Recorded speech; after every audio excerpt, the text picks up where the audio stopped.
prangkisa ang isang broadcast corporation. Sa Kamara, prioridad ang proseso. Buwan ng Nobyembre, unang nagkaroon ng pagdinig kaugnay sa prangkisa ng SMNI. Matapos ang 4 na buwan ay agad na itong ipinasa sa ikatlo at huling pagbasa sa plenaryo ng Kamara. Pero dahil sa kailangan ng isang batas para matanggal ang prangkisa, ay kailangan muna itong dumaan sa mataas na kapulungan ng Kongreso. Sa Senado, tila may pag-aalinlangan dito si Senadora Grace Poe, ang chairperson ng Senate Committee on Public Services na siyang nagtatalakay sa issue ng mga legislative franchises. Sa isang pahayag, sinabi ni Poe na dahil sa ngayon lamang nangyari sa kasaysayan ng Pilipinas na may natatanggalan ng prangkisa, ay kailangan ito ng masusing pag-aaral at paghimay. Kailangan anya na magkasundo ang lahat ng mga miyembro ng... Malinaw to. To my knowledge, this is the first instance that a proposal for franchise revocation has made significant progress in Congress. Ay kailangan ito ng masusing... Unang pagkakataon na binaboy ng Congress, ganun. Sa madaling salita, ni-rewords ko lang sinabi ni Senator Grace po. Unang pagkakataon na binaboy ng Congress ang isang tumira sa kanila.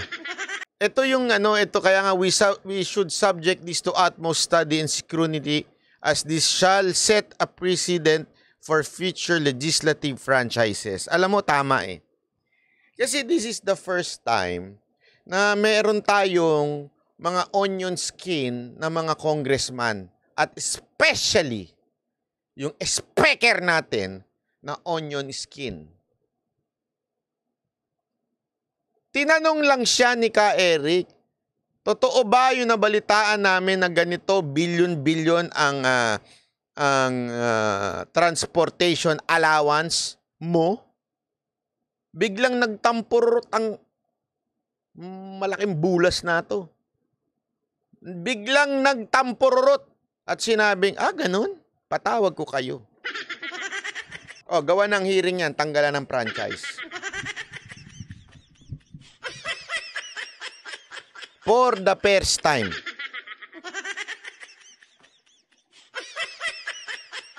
For the first time sa tanan ng buhay ng ating bansa, may ganyang sensitive na speaker.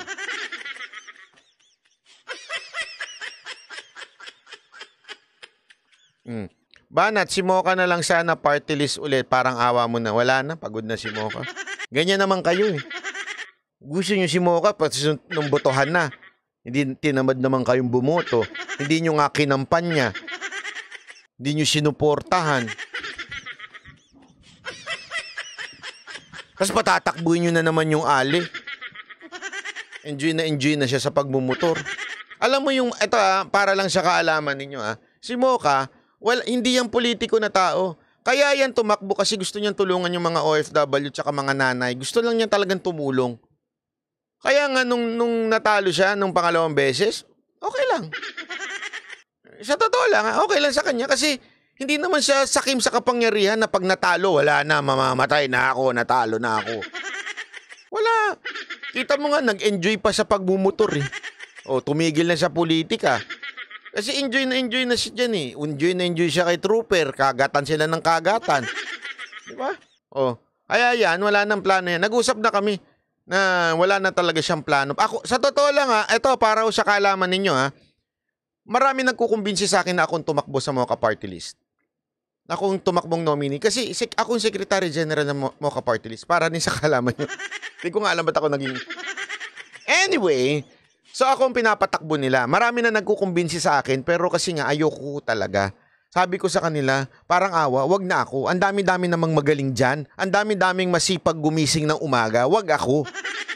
Ang gising ko nga alas 3, alas 4 ng hapon. Maaga na yung alas 3. Gigising nyo pa ako. Si Coach Oli, pwede. Pwede naman. Kahit sino pwede naman. I mean, hindi naman sa kahit sino. Si Coach Oli parte rin ng board of director ng Mocha Party List. Pag-aaral at paghimay. Kailangan anya na magkasundo ang lahat ng mga miyembro ng kanyang komite sa kung anuman ang magiging desisyon. Sa schedule naman ng pagtalakay nito ay pinauubayan ng senadora sa mga lider ng Senado. Paliwanag niya hindi kailanman naging prioridad sa Senado ang pagpasa ng isang panukalang batas na may kinalaman sa prangkisa. Ang pahayag ni Po. Ito ang problema. Paano kung pinressure ka na, Senator Grace po, ng Senate President mo at sinabi sa yung, Madam, paano ang mga project mo? Gusto mo bang next year wala ka ng project? Ay sinigundahan naman ni Senator Ronald Bato de la Rosa na miyembro ng kanyang komite. Para kay Senator Bato, dapat tratuhin lamang ito bilang isang ordinaryong panukala. Kung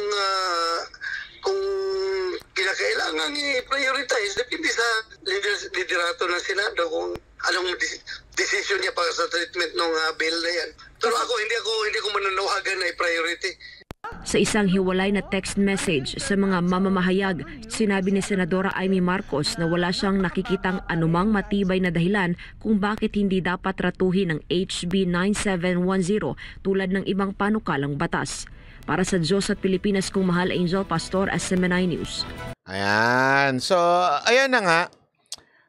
Sa tingin ko lang sa tingin ko lang, hindi ito magtatagumpay sa Senate.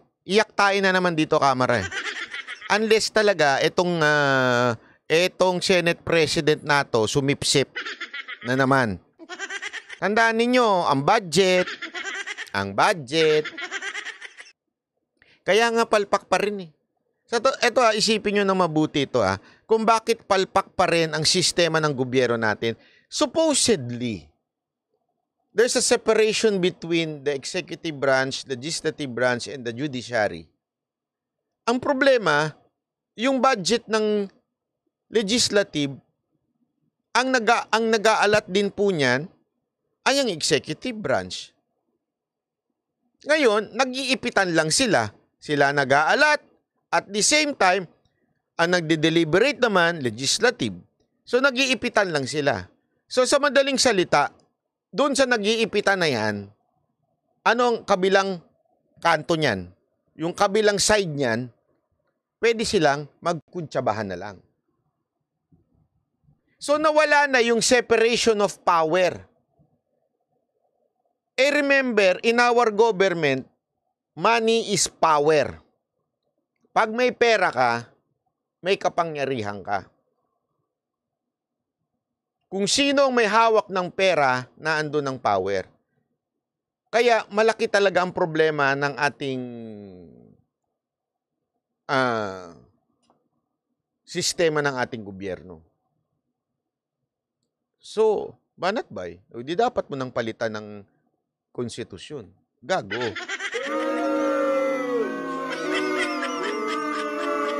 Hindi yun ang ibig ko sabihin. Ang ibig ko lang sabihin, kasi tama naman na dapat palitan ng konstitusyon. But not now. Why? We cannot trust the speaker.